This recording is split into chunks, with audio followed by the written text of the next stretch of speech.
bem? Eu sou Carolina Bello e este é o 12º episódio do podcast Viajar Correndo. Como hoje é comemorado o Dia Nacional da Fotografia e o Dia do Fotógrafo, vamos falar sobre como proteger fotos impressas. Ou então, como plastificar fotos impressas para evitar que elas se danifiquem. Primeiro vou falar sobre como proteger fotos em murais, e depois sobre fotos impressas em álbuns. E depois vamos falar um pouco sobre a história da fotografia e o porquê de dia 8 de janeiro ser o Dia Nacional da Fotografia e o Dia do Fotógrafo, além de explicar por que dia 19 de agosto é considerado o Dia Mundial da Fotografia. Vamos começar? Apesar de atualmente não ser muito comum as pessoas terem fotos impressas, eu gosto muito de fazer painéis com elas, pois me lembram de coisas boas sempre que as vejo. No entanto, a exposição à umidade, à luz solar, a determinadas temperaturas e à poeira pode danificá-las. Aí você pode falar, danificou, a gente imprime novamente. Pode até ser mesmo, mas alguns motivos me levam a pensar sobre como conservar fotos em mural. Por exemplo, algumas fotos são ainda do tempo do negativo. Bom, melhor eu parar de falar sobre isso, né?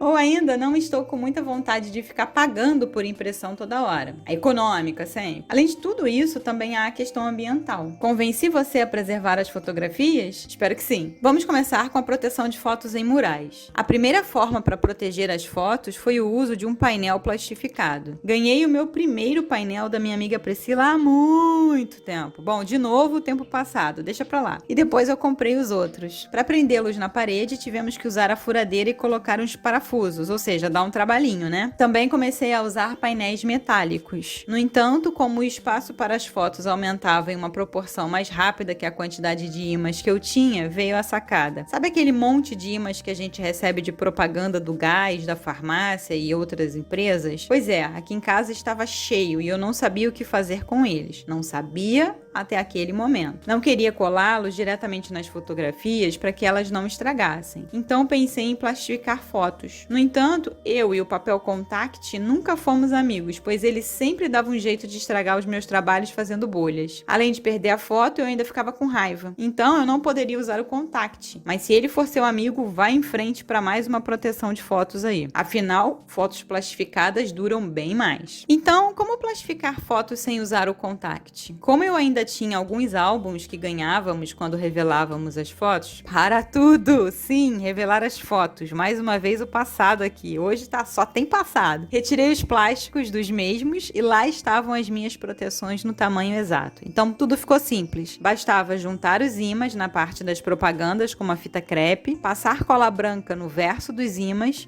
e colar no plástico. Depois de algumas horas de secagem, era só colocar as fotos e prender na parede. Se você quiser colocar um ímã normal para juntar as fotos, também pode, dando mais firmeza ao conjunto ou então tampando os buraquinhos dos plásticos que estavam presos no álbum. Esse conjunto de ímãs e plástico com fotos também serve para colocar em painéis metálicos normalmente. As fotos ficam protegidas da poeira e com isso ficam preservadas por mais tempo. Não vai fazer painel, mas tem várias fotos impressas e precisa cuidar delas também? Sem problemas. A primeira dica é sempre ter o cuidado com o manuseio. Segure-as sempre pelas bordas e evite passar os dedos pelo papel para evitar que a sujeira, a poeira e os olhos de suas mãos danifiquem a foto. Não use elásticos ou clipes para armazenar fotografias juntas, nem colas ou fitas que contenham ácido em sua composição para colá-las em álbuns ou na parede. Caso queira grudá-las em alguma superfície, utilize uma massa adesiva. Se houver necessidade de fazer algum tipo de anotação, a melhor forma é utilizar a caneta apropriada para fotografias. Também deixe-as longe da umidade, por isso deixe-as em um lugar fresco e seco. E não as deixe expostas ao sol. Em contato diretamente com esse tipo de iluminação, as cores da imagem podem sofrer alterações. A regra geral, tanto para a umidade quanto para a temperatura, é quanto menos, melhor. E não as deixe soltas, coloque-as em um álbum. Isso aumenta a sua longevidade, já que as protege da luz. Agora que explicamos como proteger as fotos, vamos a um pouco de história. A fotografia é uma técnica de reprodução de imagens que tem a luz como principal elemento. Isso inclusive está em seu nome, escrita com a luz, já que foto foto significa luz e grafia escrita. Ainda na antiguidade, o ser humano percebeu que a luz oferecia possibilidades de representação de imagens. Lembra da câmara escura que a gente aprende na escola? No entanto, a primeira foto foi feita em 1826 pelo francês Joseph Niepce e demorou 8 horas para ser gravada em uma placa de metal. Mais tarde, ele se junta a um outro francês chamado Louis Daguerre e os dois continuam os experimentos. Em 1833, Niepce morre e então Daguerre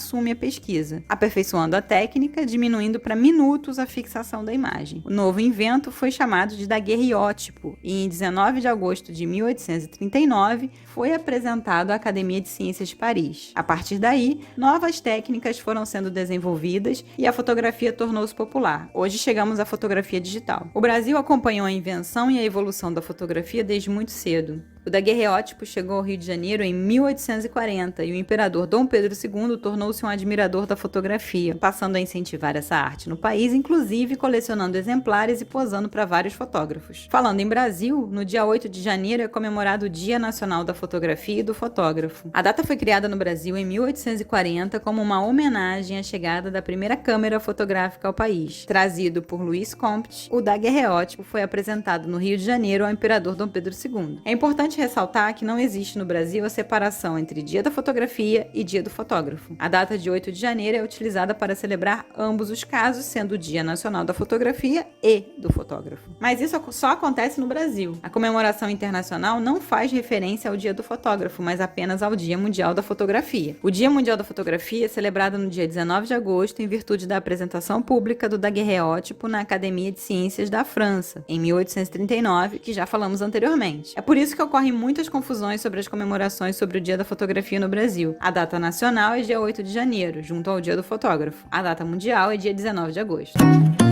Nossa, quanta história nesse podcast! Falamos sobre como preservar fotos impressas expostas em murais e também como preservá-las em álbuns. Em seguida, contamos um pouco sobre a história da fotografia e esclarecemos as confusões de datas comemorativas do Dia da Fotografia. E você, costuma imprimir fotos em papel e exibi-las pela casa e pelo local de trabalho quando é possível? O que achou das ideias para preservá-las? Conte aqui nos comentários. No Viajar Correndo há um post sobre como proteger as fotos e lá você consegue ver as imagens de tudo o que falei aqui. Também temos um vídeo explicativo no YouTube. Vou deixar os links para o post e para o vídeo aqui na descrição do podcast. Este foi o 12º episódio do podcast Viajar Correndo. Hoje ficamos por aqui. Até o próximo episódio do podcast Viajar Correndo na semana que vem. Um super beijo e até a próxima!